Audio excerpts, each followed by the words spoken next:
Hello my dears, welcome to my channel. It's truly Tranian. Today's episode we'll be discussing shirtwaists and bodices in my antique wardrobe tour. And today's first piece, I'll be discussing what I'm wearing today. It's a circa 1900 bodice, or as you can say, shirtwaist. And the shirtwaist was basically interchangeable pieces, and it was your predecessor of a blouse. And these were very highly decorated, and it could be changed with many different skirts. And it's so fun to be able to pair it with different pieces. But I like to find the blouse and then match it with a certain skirt, and you can really have many multiple versions of your outfit. So if you have one shirtwaist, you can change it into so many different variations, so you can have your update your style all the time. So this is the first blouse, and I paired it with a trained skirt from circa 1900. It has this lovely lace yoke, and then it was very popular, this style, to have this type of yoke. And then on the back, it has hooks and eyes and buttons at the back. And I also paired it with my belt that I made with the antique fasten.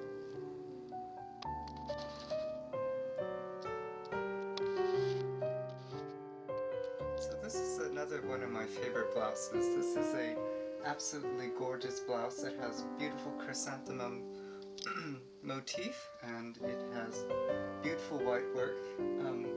Unfortunately, this is a very fragile piece because the linen is very, very thin, and you can see by the neckline, the collar, it is quite frayed, but I was able to somewhat tack it down little by little. And it also has beautiful Irish crochet on the detailing as well, and then you have a bit of ivy on the upper torso of this shirtwaist. And then we go to the side. I believe this is circa 1909, and it also has the same detail on the cuffs. Buttons with natural buttons in the back. So it's very pretty. It has a lot of pin tucks in the for sizing and decoration.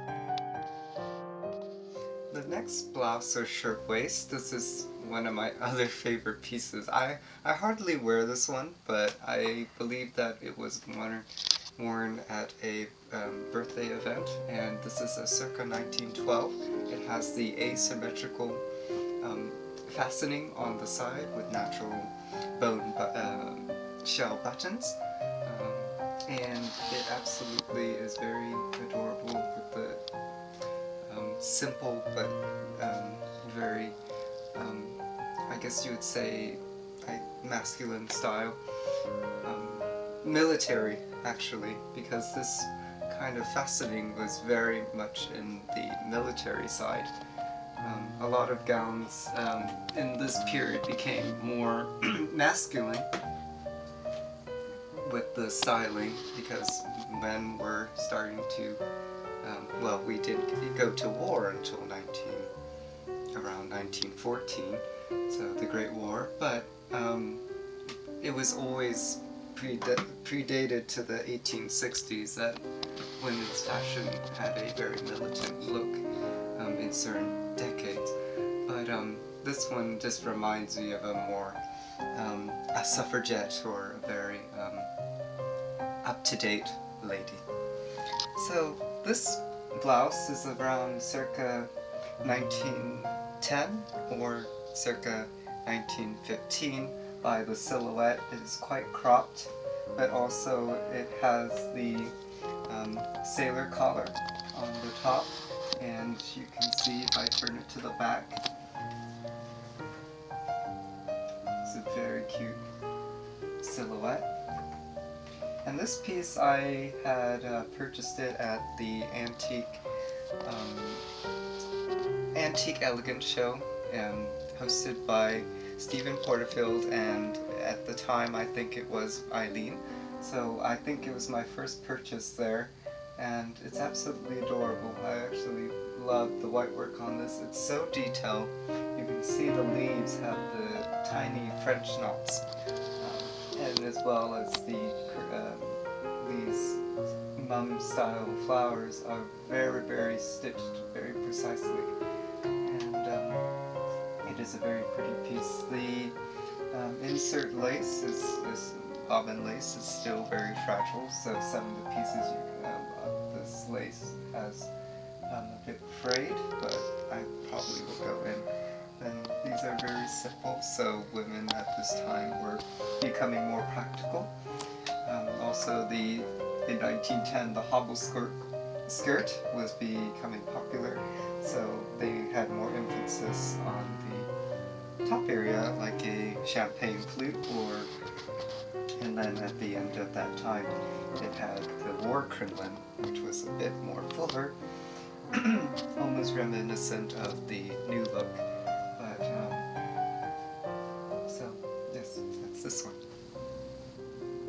So this is our next piece. This is a circa 1910 shirtwaist or blouse.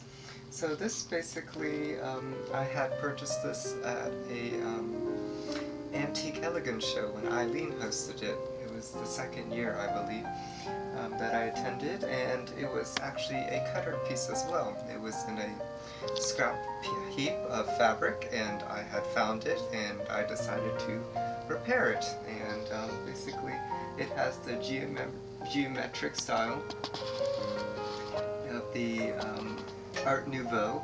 Art Nouveau was a time period in art history where it's like horror agaphiae, the fear of empty space. And basically it's lots of minutiae, and it's an art form of,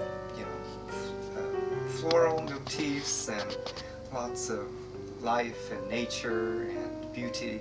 So, and it was spanned from about the 1870s to the end of 1914. So this is the next piece. This is circa 1910. I had also purchased this at the Antique Elegance show at the third year, and it was one of the vendors I go often, and she had this beautiful blouse. I actually have not worn this. I just thought it was very, very adorable. I could imagine it was the time during the immigrants where they were coming into New York and Ellis Island, across Europe, and I can imagine the little girl coming onto the port, and this is what she would have been wearing, with a very nice blouse and skirt. So it has Irish crochet as well on the cuffs and the collar. So this is a very reminiscent of that time. And it also has Valenci's lace as well, in the dotted style. And it also has very fine pin tucks. And it's also in the net style as well, just like the previous blouse. This is actually not really antique, but I'd like to talk about it. This was a graduation gift also given to me. This was given to me by Miss Morrison, and thank you very much. I still cherish it, as well as the handkerchief that you gave me with beautiful rose lace on it. And I wanted to talk about this because this is a nod to Edwardian fashion during that time. A lot of the pieces started to, in the 70s, started to emulate the time period. See, it was as you can see, the fastening is in the back with the natural shell buttons, and then the lovely lace detail matching on the placket or the front, and it has beautiful white work embroidery as well. This was most likely machine made, and a lot of pieces back then were either handmade or machine made. So yes, so this is another, it's very very cute as well. So I would wear this with like jeans or something like that too, and a little bow. So it's very nice. So this is the next piece. This is a 1903 Mourning piece, circa 1903. What I adore about this is very padded, and this is my first piece that I had purchased with lots of boning and padding with it. And it has this beautiful Asymmetrical or soutache trim in 3-leaf clovers, and this is the beautiful silhouette that you can see.